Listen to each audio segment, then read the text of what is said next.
우리 군의 현무 미사일은 그야말로 대한민국의 자랑이라고 할 수 있습니다. 그런데 이 미사일이 우리 영토에 떨어졌죠. 국방부 출입하는 외교안보팀 권영봉 기자와 더 자세히 알아보겠습니다. 오랜만에 뵙습니다. 네, 오랜만입니다. 네, 우선 현무 미사일이 어떤 건지 좀 간략하게 설명해 주시죠. 네, 일단 현무는 우리 육군이 주력으로 운용하는 미사일입니다. 네. 사거리와 탄두 위력별로 A에서 C까지 이 세 종류가 있는데요. 네. 이번에 나타난 미사일의 종류는 탄도미사일인 현무 2C입니다. 네. 탄두 중량은 500km, 사거리 1000km로 북한 전 지역을 타격할 수 있는데요. 우리 군은 50여 발을 보유하고 있습니다. 사거리가 300km인 현무 2A, 500km인 현무 2B보다 사거리가 길죠. 지난 2017년 처음 공개가 됐습니다. 낙탄된 이유가 뭡니까? 우리 군이 뭐 잘못한 겁니까? 아니면 미사일 자체에 문제가 있었던 겁니까? 네, 일단 통상 사격 훈련을 할 때 이 사격 전 안전 조치와 절차 숙달 등을 진행을 하는데요. 네. 군 당국은 사격 전에 이 전체적인 사격 시스템 점검은 했던 것으로 전해졌습니다. 이 매뉴얼대로 조치는 다 했다는 뜻이죠. 정확한 낙탄 원인은 분석 중인데 현무 2C가 전력화 배치된 후에 오래되진 않은 만큼 관리상의 문제일 가능성이 있습니다. 전문가 의견 직접 들어보시죠. 관리하면서 조금씩 손도 보고 하는 과정에서 정비에 좀 부실한 면이 있었을 수도 있고 여러 가지 복잡한 면이 있어요. 이거. 그럼 뭐 훈련이 부족했을 가능성도 있는 거네요. 네, 그렇습니다. 현무 미사일이 낙탄한 게 이번이 처음은 아니죠? 이번이 처음이 아닙니다. 네. 우리 군이 현무 2C 실사격 대응 사격을 한 건 이번을 포함해서 올해 총 3번인데요. 네. 앞서 2번은 다행히 정상 궤도로 날아갔습니다. 그런데 지난 2017년 9월이었죠. 북한이 쏜 IRBM이 3,700km를 날아갔을 때도 대응 사격이 있었습니다.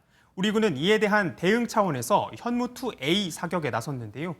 당시 날아간 두 발 가운데 한 발이 발사한 지 수초 만에 바다로 추락해버렸습니다. 네. 주력 탄도미사일이 한 번도 아니고 두 번이나 비행 도중 추락한 겁니다. 아니 북한은 계속해서 도발을 해오고 있고 지금 또 7차 핵실험도 지금 예정돼 있는데 그럼 우리 군의 대응이 지금 잘못되고 있다는 겁니까? 그렇습니다. 이 문제가 좀 없다고 할 수는 없겠죠. 아. 문제가 발생한 현무 2C는 사고 원인이 파악될 때까지 운용이 중단될 가능성이 있습니다. 앞서 말씀드린 것처럼 현무는 우리 육군이 자랑하는 주력 미사일입니다.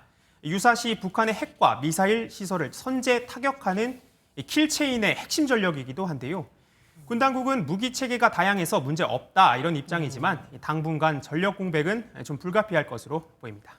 어쨌든 북한 도발에 대응 사격을 하다가 이렇게 된 거 아니겠습니까? 네, 맞습니다. 북한이 어제 발사한 탄도미사일에 대해서 미국하고 우리하고 얘기가 좀 다릅니다. 네, 그렇습니다. 온도차가 좀 있습니다. 우리 군은 북한이 어제 발사한 탄도미사일을 이렇게 규정했습니다. 동쪽 방향으로 발사하여 일본 상공을 통과한 중거리 탄도미사일 한 발을 포착하였습니다. 미국의 발표는 달랐습니다. 이것도 들어보시죠. We strongly condemn Democratic People's Republic of Korea, DPRK's dangerous and reckless decision to launch a long-range ballistic missile over Japan. 네, 미국 백악관 국가안보회의 규탄 성명에서도 미국은 장거리 미사일이라고 표현을 했는데요. 네. 같은 미사일을 놓고 우리 측은 중거리, 미국 측은 장거리라고 본 겁니다. 뭐 비슷해 보이겠지만 사실 굉장히 다른 거 아니겠습니까? 이게 다른 이유가 뭘까요? 먼저 한미 정보당국이 세부 재원을 분석하는 상황에서 확정적인 판단을 유보했기 때문으로 보입니다. 이번에 북한이 발사한 미사일의 비행거리는 4,500km였죠. 이 정도면 평양에서 3,400여 킬로미터 떨어진 미국 괌까지 충분히 타격할 수 있습니다. 단거리 또는 중거리 탄도미사일보다 미국이 위협을 느끼는 정도는 다를 수밖에 없겠죠. 따라서 이번 북한의 미사일 발사가 이전보다 위협적이란 점을 강조하고자 했을 가능성도 있습니다. 대통령실에서 북한의 이 계속되는 미사일 도발에 대해서 얘기한 게 있습니까? 네, 대통령실 고위 관계자의 언급이 있었습니다.